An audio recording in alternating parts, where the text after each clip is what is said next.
1.5 seconds, that's quite a big margin over the competition. Any idea where you're making it up over the Dyson car? Not really. I think it's just everywhere a little bit. There's quite a lot of corners here and a lot of places where you can actually lose time or gain time. So I think it just adds up over the lap. I mean, I was very pleased with our performance, and we've gone a lot quicker than what we did in practice. So considering that, the car performed, I think, what we expected. And so it's good performance and qualifying for Baltimore Pickett Racing. How much of it, the increasing pace throughout the session, is down to increased confidence, and how much is just down to more and more rubber going down? It's a combination again, because obviously the rubber gives you the tool, or gives you the tool that you can build the confidence and go faster. But then obviously it's up to the driver to push hard and harder and harder, and obviously risk just enough.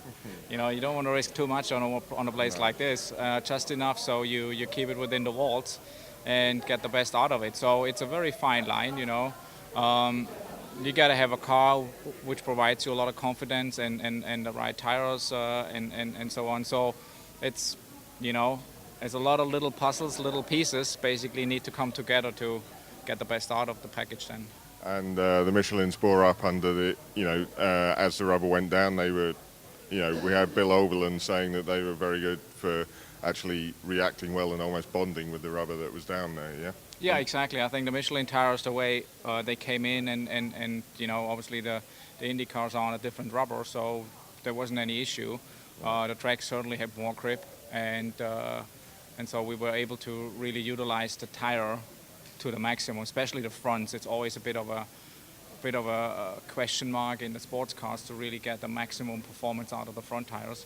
Yeah. And so we managed to do that today. Well, I think that's because they're never touching the deck. I mean, the brake zones are going, it's pitter-pattering. You mean they're always up in the air, kind of? Yeah. I mean, that's one of the key pieces here in setup. There's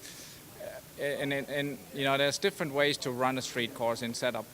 In terms of setup, you can go really soft, and make the car good on tractions and riding well on the bumps, but you also can, have still an aggressive car if you go stiff and really work the tire harder. That sometimes you may be a little bit more up in the air, but sometimes that's the faster way, And after practice, that's what we decided. We went back stiffer, as we felt just the crispiness and the sharpness is better for the performance.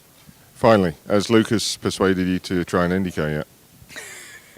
Not yet, no. I mean, who knows? Never say never. So it would be fun to drive one. You said it was really easy. It was really easy. Yeah, I could tell. I mean, the IndyCar competition is fun, and I think it's very tied together.